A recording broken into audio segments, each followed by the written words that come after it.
Hello and welcome to the High Performance Blueprint 25 Habits to Lift More, Run Faster, and Achieve More. Now, this title is maybe actually a little bit misleading in a way because if I think about you lifting more and running faster, this isn't going to be a talk where I talk about strength and conditioning. I'm going to be talking about all-round performance. So I'm going to be looking at the human, you as the human, how you perform, the things that I've learned over the years in my 18 years of coaching other people. Um, but before we do this, I want to gain real intention from everyone. So do me a real favor. Um, Switch off your phone or aeroplane mode or silent or whatever. Close down any other distraction, any other windows. Like just let's just go all in for the next 45 minutes. Really dedicate yourself to this content because I feel that you're going to glean as much as humanly possible if there's no distractions. And then once you've done that, just close your eyes. Close your eyes for a minute and just take a breath and really just go into the body. Just relax yourself. Just let whatever you were thinking about before this webinar, just let it go. It'll be there when you finish this webinar. We don't need to think about that stuff now. Just feel the muscles relax, just calm the breath, and just have a think about what high performance means to you. And think about where you feel you're not getting things right from a high performance perspective, because we can talk about adding and doing more, but we also, in the same breath, have to talk about subtracting and sometimes doing less of some things, but also working through blocks. High performance is being able to get ultimately the best out of yourself. And that's what tonight is about. So dedicate this next hour to you. Honor what it is that you want and really try and own what has to change as a result of what you're going to learn today. I had a beautiful message from someone on Instagram earlier today who attended my last webinar. And he sent me a message and said, "Oh, Ben, I can't make the webinar tonight. I'm going to listen to the recording, but thank you for your last webinar in January. It's literally changed my life. I went away, I changed my nutrition, I adjusted my sleep, I did this. I've started taking a couple of your awesome supplements products. Like I'm in such a good place, and I just want to thank you so much for that webinar." And I was like, so cool. And it's cool because he went away and he did the work and he's had massive breakthroughs. And what high performance means to him could be something completely different to what it means to you. So there is potentially generalized definitions here, but you make sure you make your own interpretation. So hopefully you still got your eyes closed. Just honor why you're here. Honor what you want to get out of this. Just concentrate on the breath. Stay fully relaxed. Stay fully present.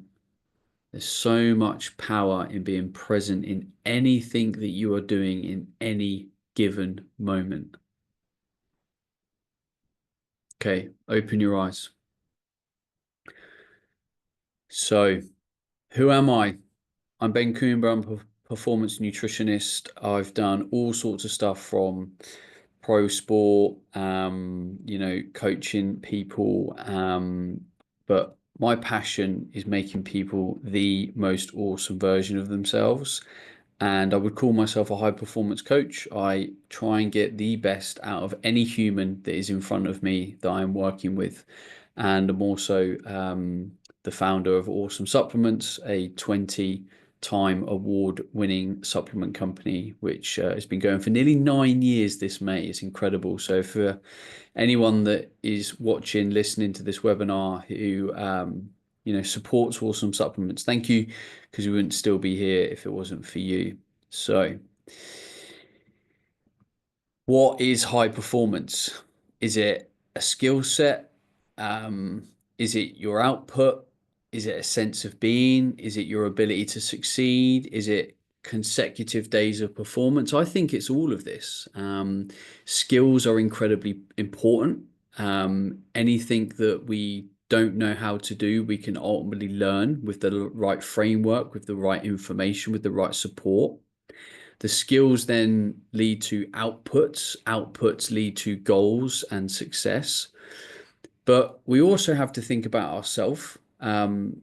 High performance is a sense of being. It's you being yourself. It's you performing in your truest way. So I think it's really important not to lose sight of why we do these things and our enjoyment and presence in all that we do. It is ultimately the ability to succeed in many areas of life. Success is subjective. So you get to define that, and hopefully you're defining that in a very healthy way, because I think there are very unhealthy ways to look at success. And quite often, what we're doing is we're trying to make sure that we can get as much good performance as consistently as possible. We have less low days and we have as many high days as possible. And um, having all high days is completely unrealistic. So please don't have that expectation or standard of yourself, because it is unrealistic. But we want to try and get more of those days. And it is human to not have those days all the same. Now, this is what I think high performance is not, and I think it's important to define what it is and define what I don't think it is, because I think high performance is misinterpreted in many areas of performance conversation. I don't think it's always doing more, more, more, more. Again, we define the goals. What are our goals? What do we want to perform well in? It's not always more. There's only so many hours in the day. There's only so much energy that we can give. I don't think it's being relentless. There's this kind of narrative. It feels, the word high performance can feel like quite hustly, like just always, grafting and doing. I don't think it's about that. I think it's definitely about quality. Um, you know, every day is the same, perfect, seamless. I don't think it is. We have highs and we have lows, and you just need to run with that. Like it's perfectly normal. And I think social media can give you a warped sense of high performance, because it feels like there's so many people that are training every day, they're smashing it, they're able to do so much. And do you know what? Half these people have got probably quite a lot of time to do it. So you need to be kind to yourself and look at what high performance is for you in your life, in your specific realm, whatever it is that you do. We're not robots. It's not a robotic, repetitive thing. These things can go in cycles, they go up, they go down. So it's not all about work and training. We are humans that live a life, and life is our family. Our life is adventure, life is purpose. It's not just about this kind of work and training thing, which high performance has this vibe on. So just to give you some supporting context of where I'm coming at this talk from, I've worked in elite sport in a few different ways: rugby, tennis, a little bit in football, but got out of that quickly and not a fan of the sport. I've coached over 1,000 people one-to-one, many more people in group settings. I've also trained over 1,000 nutrition coaches. I've probably interviewed at least over 250 high performers on my previous podcast, Ben Coomber Radio, which had 685 episodes, and at least half of them were interviews with other people. Probably read over 100 books on this topic. You can see my bookshelf behind me. It's riddled with books on high performance, the mind, all sorts of stuff. Skill wise, I've trained in many areas of human performance. That started when I was 20, going over to California and studying under Paul Chek, who was an amazing teacher and mentor. That was my first foray into the world of fitness and nutrition. And under that, I've created many multi-award winning performance-based products that have been research aligned. And that is hopefully what you see being shined through with Awesome Supplements, that we are trying to do our best to follow the research to the letter And many of the products that I've designed have garnered quite a few awards, which is awesome. So that's where I come at this talk from today. And I live and breathe this. Like, don't think I'm book smarting you on this talk. I live and breathe all of this.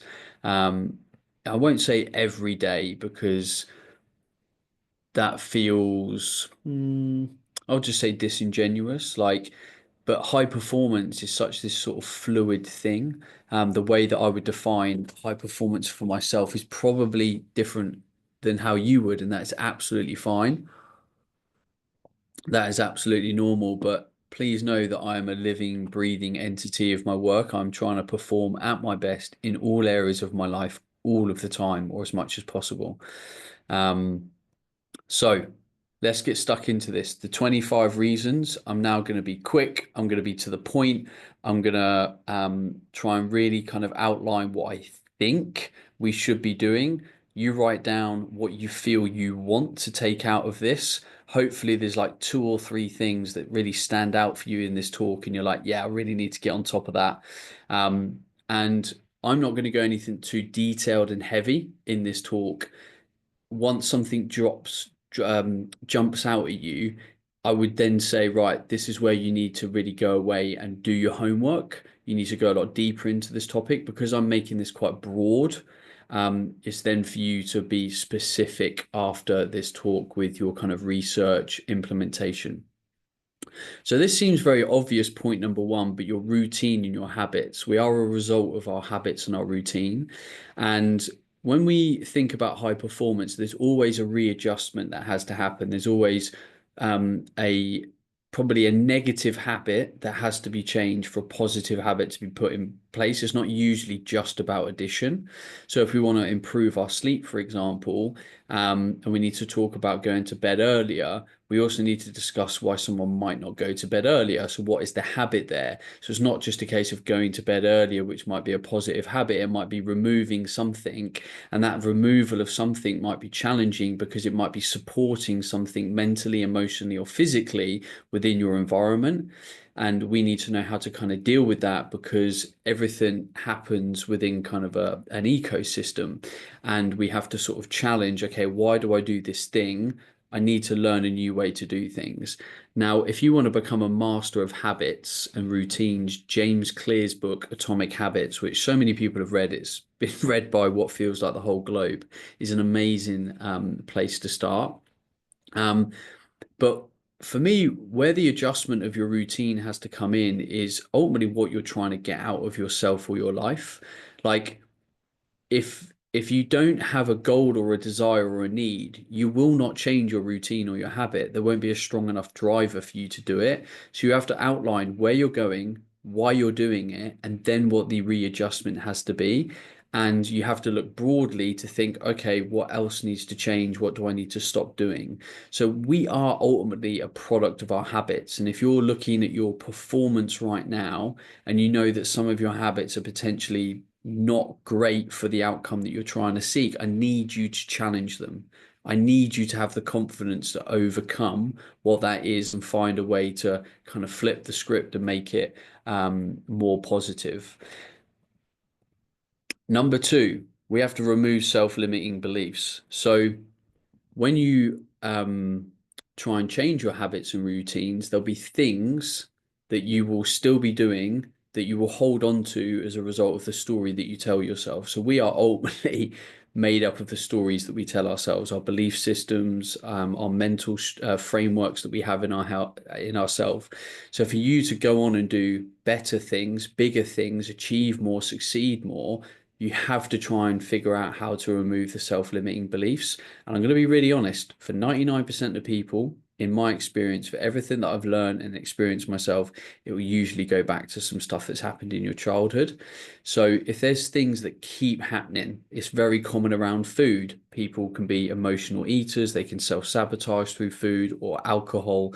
That is going to be linked to a self-limiting loop. So you need to find a way to get stuck into that, whether that's through therapy, breath work, meditation, journaling. Like there's so many modalities that can work. And if I'm honest, it's usually not one or the other. It's usually a combination of them that ends up helping you kind of really overcome this stuff. But this is so important. If you keep hitting the same roadblock, it's because you're not able to get around the story that is playing out in yourself. So you've got to learn out how to go back into kind of your past, the stories, and learn and find a way and rewrite your story. And chances are, 9 times out of 10, you're going to need some help to do that. You're going to need some expertise, some, a good practitioner, a coach that's good at doing this stuff. I'm pretty skilled in this area, but I've used several coaches on my journey to doing this work. And it is so important. For me, you cannot ignore this stuff in achieving high performance. Number three, I think you know this. You've got to be super organized. You've got to be thinking about your food, thinking about your training. And it doesn't mean it's all rigid.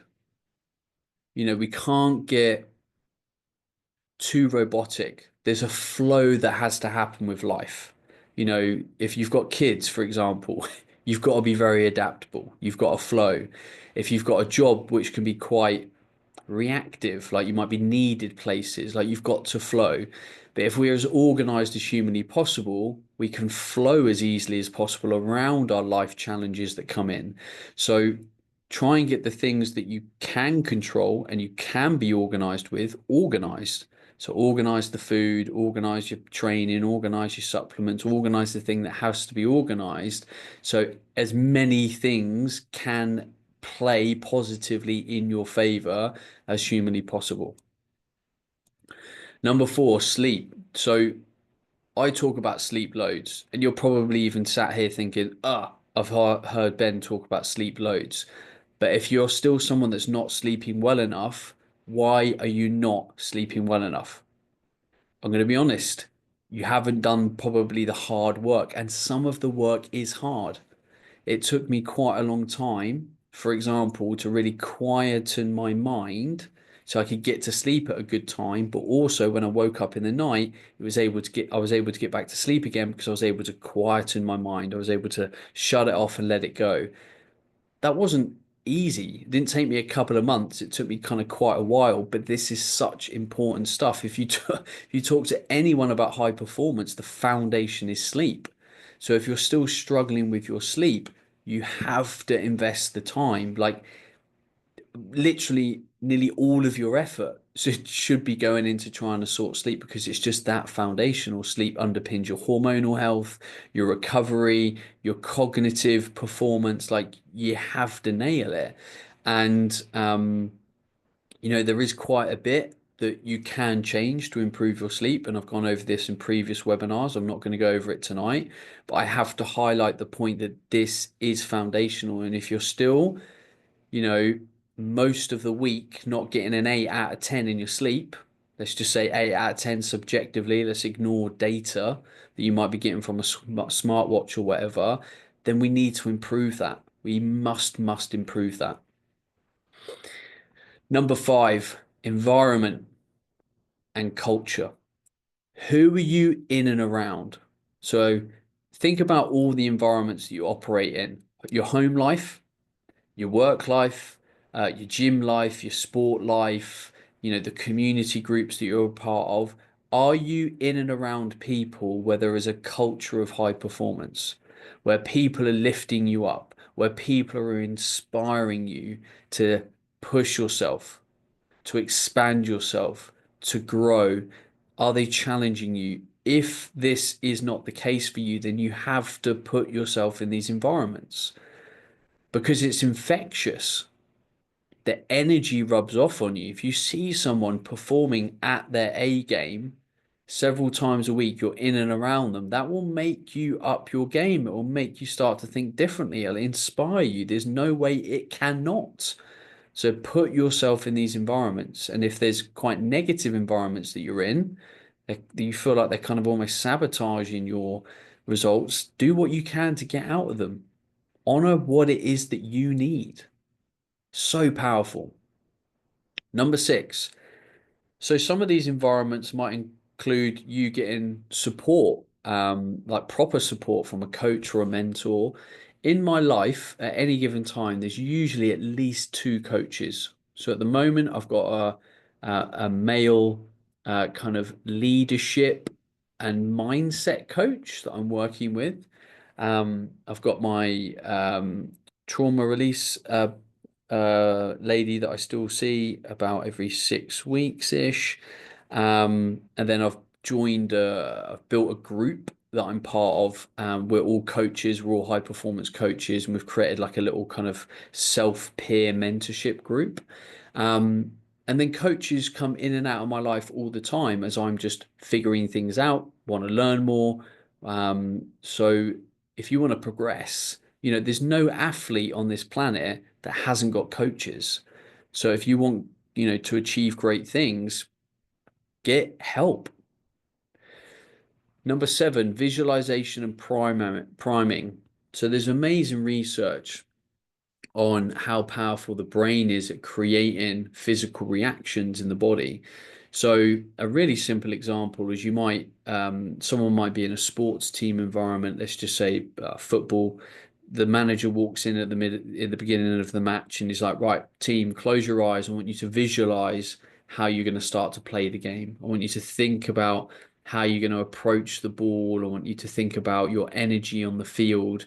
And that priming of the brain will start to activate the central nervous system and start to already create a loop of what it is that individual wants to do on the football field.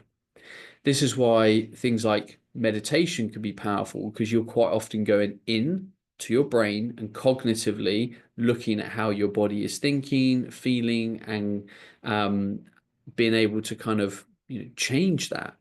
So visualizing certain patterns, visualizing how you want to turn up, visualizing, God, even going to the gym. Let's say you're going to the gym and you're about to squat. You could sit for a minute, 60 seconds before you go into the gym. Just close your eyes, take a breath, and visualize being under the bar. Visualize being strong. Visualize moving well. And I trust me that is going to have an effect on how you turn up rather than walking into the gym, oh, a bit tired, like, oh, hips a bit tight. How is that priming you for high performance? It's not. And it's one of the reasons I meditate every day, because A, it's just incredible. I'm good at it now. It's like the power, the kind of insights that I get in life and in myself from doing it is amazing. But I'm also taking time to visualize and prime my brain and connect my brain to my body. It's such a powerful practice that's very overlooked, in my opinion. Number 8, a real basic one. We're going to do a few slides on nutrition now, hydration. If you're drinking tap water, I would at least make sure that you are just sorting out my light, sorry. I would make sure you're at least filtering your water. Depends where you live, of course. Where I live, the water's terrible, so we filter our water and then we mineralize it. So hydration is really important. The formula you want to follow is 30 mils per kilogram of body weight. If you're drinking tap water or unmineralized water, in my opinion, for at least the first drink of the day, I would be taking some awesome hydrate or putting some salt in your water, and hydrating. Like you've not drunk water for 8, 9, 10 hours. You really want to hydrate with water that's highly mineralized. And then I would be using hydration salts, electrolytes while you exercise. And then just making sure you're hitting kind of your daily need. Very, very, very, very important. Calories. If you want to perform at your peak, you've got to be calorie sufficient. So if you're burning 3,500 calories a day, try and ensure that you're eating 3,500 calories a day. Otherwise, you're going to be tired, you're going to be sore, you're not going to recover properly. So overall calorie intake is very, very, very important for high performance. Protein is really the number one macronutrient. When we kind of break it down, it's kind of the hierarchy in the body, but all macronutrients are important. But in terms of target, make sure you're eating 1.6 grams per kilogram of body weight. Probably for many of you, closer to 1.8 or 2 grams, but 1.6 is really the minimum if you want to have good body composition, good physical function, recovering from exercise. If you struggle to meet that through eating whole foods fully, then you can look at a supplement like Awesome Protein, for example, to help kind of make sure you're getting sufficiency. And it's always a primary thing that I'm focusing on. Like every meal and snack, not always snacks, but at least every meal, I'm like, right, where's my core sort of serving of protein in this meal? After that, healthy fats. If we look at all the research around nutrition, it would point to the Mediterranean diet being kind of really the flagship diet that shows the best health outcomes. And that's because it's higher monounsaturated fat and omega-3. So if you're going to focus your attention on anywhere with healthy fats, focus on omega-3 and monounsaturates. And the chances are you're going to, by default, with the rest of your diet, eat enough unsaturated and saturated fat through the kind of animal proteins and stuff that you eat. So just kind of draw your focus to monounsaturates and omega-3. Number 12, carb sources. Try and focus on eating around 30 plants a week. There seems to be some really nice data now that shows basically the more plant matter you eat, the better your microbiome is and the better your overall health. You're going to get a real strong variety of antioxidants, phytonutrients, different types of fiber, soluble and insoluble. So variety and volume is important. Really, really is. Alcohol, in my opinion, if you want high performance, alcohol just wouldn't be in your diet. I'm going to be very strongly opinionated here. It's inflammatory. It's not great for the brain. It's not great for performance. It's highly inflammatory. It stays in the body a lot longer than people kind of think. If you do want alcohol, I'd make sure it's as low as possible. Clearer spirits are kind of, or like clearer drinks are kind of the best form. But I'm going to be really honest. If you want genuine high performance, I would be alcohol free. And if you just want to try this, try this. I went alcohol free by accident about 16 months ago, and I was like, wow, I feel really good. And then I brought it in and out of my diet, and every time I had it, I was just like, this isn't worth it. Like I'm feeling non-optimal for like 2 days. So I've been alcohol free for nearly 13 months now, and it's one of the best things I've ever done. Don't even think about it anymore. Um, anyway, you want high performance tips? This is one of them. I'm quite opinionated on this now, and the research really doesn't show any benefit to alcohol. So you decide where you want to sit on that fence. Number 14, inflammation. So this will be very problematic to optimal performance because of the inherent problems generalized inflammation can cause. So alcohol can cause inflammation, stress can cause inflammation, a lack of sleep can cause inflammation, too much exercise can cause excessive inflammation that you can't recover from. But a big one that's often overlooked or not supported well enough in people's dietary choices is whether you have food intolerances. So if you eat bread, for example, and you know it makes you a bit bloated and whatnot, the chances are you might be gluten or wheat intolerant, and that is causing chronic inflammation in your body, low level, all the time, especially if you're eating, gluten and you're reactive to it. So if you have foods that make you tired or bloated or make your joints sore or make you feel tired or like brain fog, like work out what they are and get them out of your diet. Gluten, wheat, dairy, nightshades, some of the nuts, like they can be kind of the most common. If you're not sure, you can do trial and error. So, what's the word? Forgotten the word, but basically you remove foods, leave them for a bit, reintroduce them and kind of gauge your reaction. You can do blood tests as well. If you want to do a food-based blood test, go to a company called Health Path. They also do gut testing as well. They're my number one choice when it comes to this kind of stuff, but it's not going to be great for overall ongoing performance on a mental or a physical level. Number 15, get scientific where you need to. Understand the science of some of the things that you're trying to really do. For example, if you're a cyclist, invest time in the science of building an aerobic base, for example. But where you need to use the science, use the science. There's many very highly digestible forms of science now. You don't have to be reading, kind of raw PubMed, Google Scholar type things. And there's great people out there interpreting the science for us. So make sure you're finding rigorous and peer-reviewed science where you need to.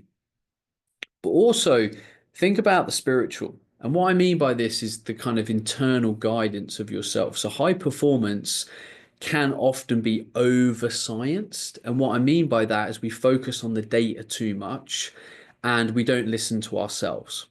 What am I feeling right now? What do I want right now? Am I listening to my gut, to my intuition, to my heart? Because most of us, in my experience, we're running our lives from up here in our heads. We're trying to logicalize, we're trying to science-ize everything that we do, but we've got to know what's right for us, for our soul, for our spirits, and what's happening. So don't forget to be very connected to yourself. You are not a robot. You are not a set of data. You are not what your Apple Watch tells you you are. You are a human being with a soul. You are an energetic entity. So please think about your internal guidance system as well. Don't lose touch of that in the pursuit of using science to perform at your peak. Number 17, control what you can control and let go of what you can't. Very important. There's loads of variables that we can control in high performance. Don't get carried away with trying to control what you can't because it will just stress you out. It'll make you feel overwhelmed. It'll make you feel angry. Just let go. With the stuff that you can't control, you have to live in a state of flow and accept life for exactly what it is. But where you can control things, do. Own it. Number 8, presence is power. So in everything that you do in life, I think there's real value in being 100% present because you can only ever perform at your peak in any given moment by giving something your full presence. So if you're in the gym and you're in the gym, but you're also on your phone doing work emails and whatnot, are you going to do either things at their peak with full presence? And the mobile phone gets in the way of so much of us living in true presence. Um, think about that.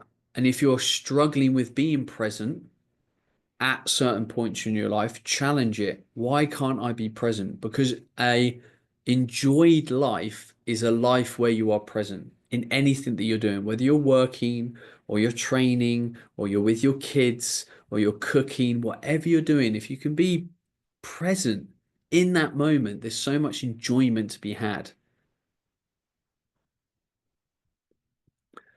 Now, we have to, in the world of performance, with training, we have to push ourselves in places. Doesn't mean we push ourselves all the time. That's unhealthy, leads to burnout, leads to inefficient recovery. But to adapt, we've got to know how to apply intensity. The gym is a good example. The amount of people that I see in the gym, and I'm not saying they have to be there to bust their ass all the time, but the amount of people that are in the gym that don't look like they ever work up a sweat, and they're probably complaining at their lack of results. Where's the intensity? Every athlete knows how to push themselves, or if they don't, or they struggle with that, they have someone else that's by their side saying, hey, now is the time to work. And it might be that this only happens like twice a week. Doesn't need to happen every day, doesn't need to happen every training session, because you need to have highs and lows. You need to be able to train, for example, at peak intensity, and then you need to recover. The same with work. Like you can't work really hard for weeks on end. You'll burn out. So you might work really hard for 2 weeks and then have, 2 weeks of like going easy or whatever. But we have to know how to turn it on because that's where the adaptation comes in. That's where the magic comes in. Number 20. So to push and have intensity, you've got to know how to periodize. And most people that aren't athletes or don't have a coach are usually quite bad at this because they go through the same weekly repetition of training. Monday, X, Tuesday, Y, Wednesday, rest, Thursday, Z, Friday, B, whatever. And it's the same every week. You've got to know how to periodize. And periodization should include going hard at some points in time, going easy at some points in time, resting, then following the middle road. Um, I've just started a new training program. I'm going to go at it like really hard for 5 weeks. Then I'm going to take a full week off. I'm off on holiday. For me, I've planned that periodization in. I've gone like, right, here's a holiday for me. I'm going to train really hard for 5 weeks, take a week off, chill, and then come back into it. And I've got a new kind of like training block. So you have to make sure you're periodizing. You can't expect your body week on week to just be going through the same heavy training cycle. You'll burn out. You'll have inefficient recovery. So we've got to know when we need to recover. And when we do recovery, we've got to make it right. Sometimes people are not great at recovering in the right way. We can quite often do all this recovery stuff, like I'm going to go for a recovery run. Sometimes that's someone's fear saying, if you don't go for a run, you're not going to be good enough. You're not going to be fit enough. You're not going to be, body composition or whatever. Make sure we're doing the right kind of recovery and rest that our body needs. And it's not always physical. Sometimes it's mental. Sometimes it's emotional. There's lots of different, buckets that we have to provide for in our life. We're not just talking about the physical body. We're a human entity, physical, mental, emotional. So we've got to know what recovery looks like. Some days you might not go to the gym, not because your body needs a rest, but because emotionally you just can't handle any more physical load. And the best thing that you could do is maybe just go for a walk in nature because that's what you emotionally need in that moment. So make sure we know how to recover and rest for whatever part of our body needs it. And we're periodizing that in, on the meso, micro, and the macro as well. Body composition. I do think this has to be a consideration in high performance. Like if we gain too much body fat, we do not have as optimal or hormonal function. For example, in men, if men have too much adipose tissue, they'll have too much estrogen in comparison to testosterone. So having too high a body mass in men is not good for kind of that reason. But also, if you've got a fairly decent body composition, you're going to move easier. You're going to feel better about yourself. So mentally, emotionally, physically, physiologically, you are going to be performing well. That's not me saying everyone has to have 10% body fat. Ridiculous. There are healthy ranges of body composition, and I would encourage people to try and get in that range because I do think great things happen physically, mentally, and emotionally. 23, big favorite quote of mine, simplify to amplify. If you're struggling and you can't really put your finger on it, are you trying to make this stuff too complicated or are you trying to achieve too many things? This is classic in training. Some people trying to like compete in CrossFit and also do marathons and all of this kind of stuff. And it's like sometimes you're just not going to have the time and energy to achieve all of these goals. And to really get some kind of progress, simplifying is the best thing that you can possibly do. Number 24, keep showing up. Like the reward for so many of us in so many of our endeavors is continuing to show up. And I saw this great graphic the other day where it basically said what showing up really looks like, and what we kind of think it is like turning up at 100% every day, but like it's not. You turn up even when you're 50%, you're 70%, and you're 40%, and you're 80%, and like not every day is going to be the same. We're not robots, but we show up, and we might only make a tiny, tiny bit of progress, but it's progress. And sometimes that progress is recovery. Sometimes that progress is giving us what we need emotionally or mentally. I don't know. But we've got to be consistent and we've got to keep showing up. And if we can't, if there's a problem there, we have to get under that why. We have to get under that point of friction. And then number 25, in high performance, supplements can give you an edge. They can. Like there's so much positive data on so many supplements, many that we sell, many that, we don't sell, and it depends completely on your goal. So how does that like look in terms of supplements? Like creatine's an amazing example. It can help people build muscle. I was reading actually a report today on creatine, a new meta-analysis, which showed that on average you can expect to get an extra 2 to 3 pounds of muscle growth per year. So not loads, like 1.5 kilos of muscle growth per year. The data seems to suggest that you get about 6 to 8% increase in strength from creatine use, and there's now plenty of research in it helping cognitive performance. So creatine really is a supplement that can help a huge percentage of people, and that's our product, Awesome Strength. If you're into like high intensity training like CrossFit, High Rocks, team sports, you want to take our product Awesome Power, not Awesome Strength, because that would the beta alanine in Awesome Power would really benefit you. I think that, and the research supports this very well, that our Health Essentials bundle, which is our advanced multivitamin and our omega-3 product, can really help baseline health. Most people don't get enough omega-3, vitamin D, magnesium, iron, zinc, and the Health Essentials bundles cover this and more, all in research optimal doses. Protein, we talked about it earlier with making sure you're eating enough across the course of the day, hitting 1.6 grams per kilogram of body weight, and having a protein powder in the cupboard can help you flexibly, incorporate that protein into your diet. If you are struggling with sleep, you might want to try Awesome Sleep. It's something I've got incredible sleep hygiene. I go to bed nice and early. I've got a really nice wind down routine. I fall asleep really quickly. If I wake up in the night, I can get back to sleep really quickly again now. But I do still take Awesome Sleep as well because I feel and data wise, I do get deeper sleep. So I still use it. And I think it's a great product and it's helping a huge amount of people. So it might be something that can help improve your recovery and performance. I think Awesome Hydrate's an absolute no-brainer. It's quite odd because what I've done is I'm not talking about all of the products in our range here. These are actually the products that I personally take, and I think they help the largest amount of people and their goals. Anyway, Awesome Hydrate really will support training intensity if you're taking it during training. And if you're drinking tap water, I recommend having it for at least the first drink of the day. So yeah, that's the stack that I take: creatine, Health Essentials bundle, protein, Awesome Sleep, and Awesome Hydrate.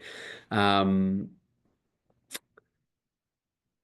if you did want to try it, I forgot that it's got a fancy thing in it. Then you could use code CEO15, which is my personal code. You can write that down, and that will get you 15% off an order with us.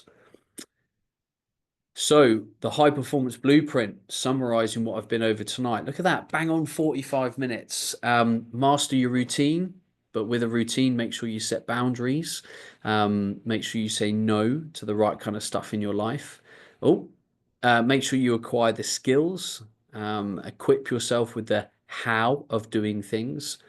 Make sure you unlock self-limiting beliefs, become almost a health expert, be interested in nutrition, be interested in training, be interested in sleep, like learn this stuff so you can master it for yourself.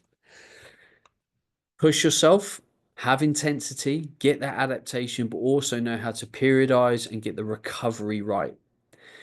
Ultimately, happiness is your marker of success. If you're not happy with your outcomes, change things. Like happiness is the ultimate marker. So I challenge you with something. If you want to go on a little 30-day challenge to see how much you could get out of yourself, if you want to step up and really start to say, do you know what? I'm ready to do more, be more awesome. I'm going to accept this high performance challenge. Then highlight some of the things that you're going to implement from today and make a intention post something online, whether it's on your Instagram stories, and say, I'm going to do the 30-day high performance challenge. I'm setting this challenge for you, and tag awesome supplements and use the hashtag high performance.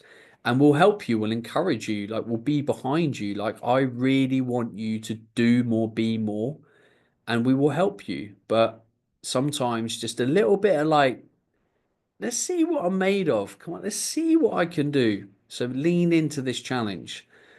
Tag us in. If you want to connect with me and ask questions, then you can. This is me on social media, Ben Coomber. Oh, I've written Coomer. That's a mistake. Um, it's definitely got a B in it. Right, that is the end of the slideshow. Time for questions.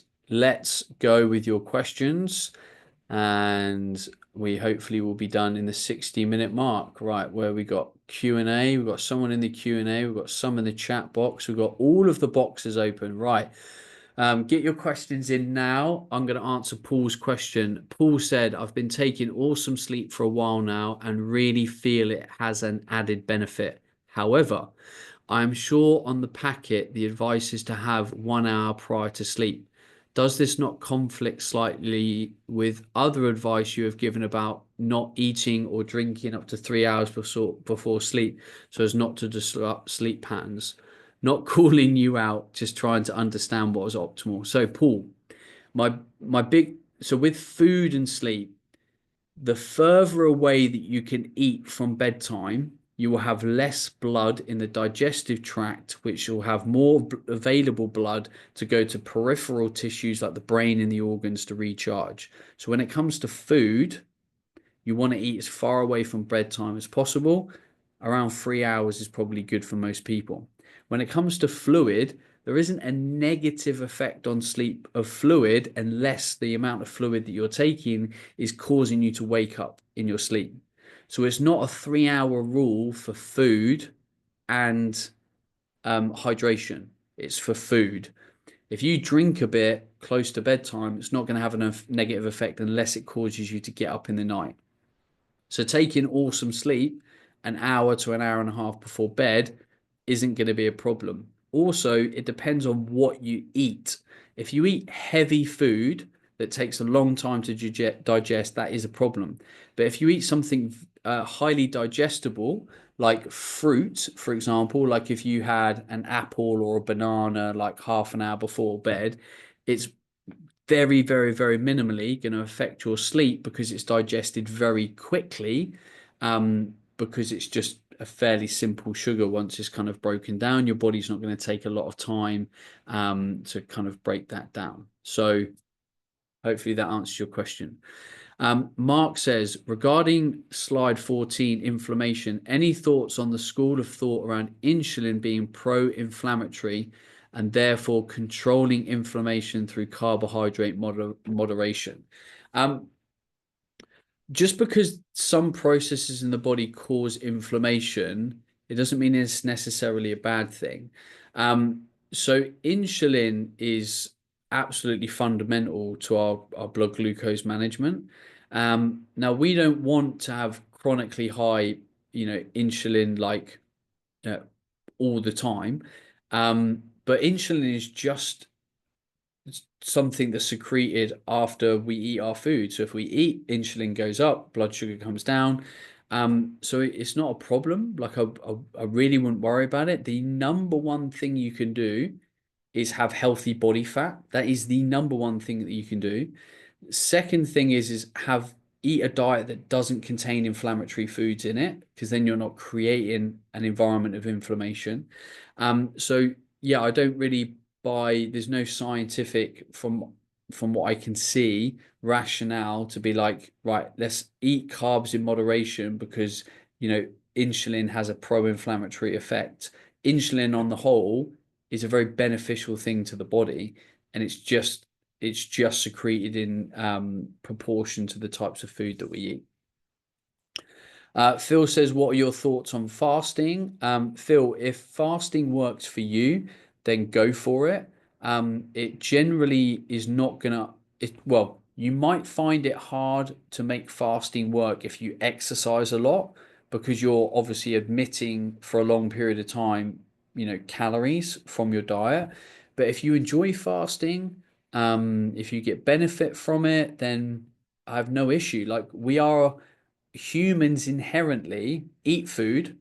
We can store food in, stores, muscle tissue, fat tissue. So we're perfectly adept at going for long periods of time without food. So it's not really detrimental that much. That being said, there is a difference in males and females. Males can handle fasting in terms of the stress response a lot easier than females. So it can be a little bit sketchy sometimes with females doing a lot of fasting because it has more of a stress response. Um, so it's generally recommended for females to have a smaller fasting window than men. Men can usually have a bigger one. It seems to have actually a positive effect on hormones. So, mate, if fasting works for you, then absolutely do it. Mark says, of the books on this subject you've read, which are your top three? What, when it comes to high performance, Mark? Is that your question? Um, Yes. Oh my God, I've read so many books on the topic of high performance. Um, well, the high performance book by the High Performance Podcast is pretty good. And then, oh my God, you've caught me out there. I've read so many. I'm going to actually plug my book, How to Live an Awesome Life. That's a very high performance orientated book. So that's two books. There we go. I've bailed myself out pretty quickly. Um, and I think The Art of Resilience with Ross Edgley is probably quite good. What else?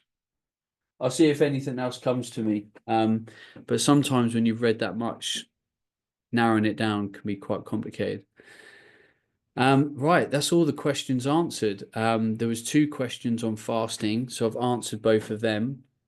So I tell you what I'm going to do. I said I'd be 60 minutes and it's nearly 60 minutes. So, oh, last question. Lloyd says, what recommendations have you got for perimenopausal or menopausal females and creatine? Lloyd, when you say that, are you asking from the perspective that do I recommend creatine in this instance when someone is perimenopausal or menopausal or not? Is that what you mean? Um, from my understanding of the data, it shouldn't be a problem for someone in perimenopause or menopausal to have creatine. Um, dosages. The dosages would be the same whether someone is perimenopausal or not. So for most females, 3 to 5 grams. For most people, the general recommendation is about 5 grams. Females could drop down to 3 if they want. If they're a high exerciser, I'd maybe try them on more. I personally take 8 to 10 grams of creatine a day. I've actually found that taking more than is recommended has a bit of a positive effect for me. I just find it gives me a bit more energy in my training. But like I don't have much science to back that up. That's very much an anecdotal thing that I play around with on time. I kind of do it when I'm training quite hard. I'm training quite hard at the moment. Training nearly every day, and it's going very well. Right, I'm going to leave it there. Thank you everyone for turning up today. You've all been absolute legends.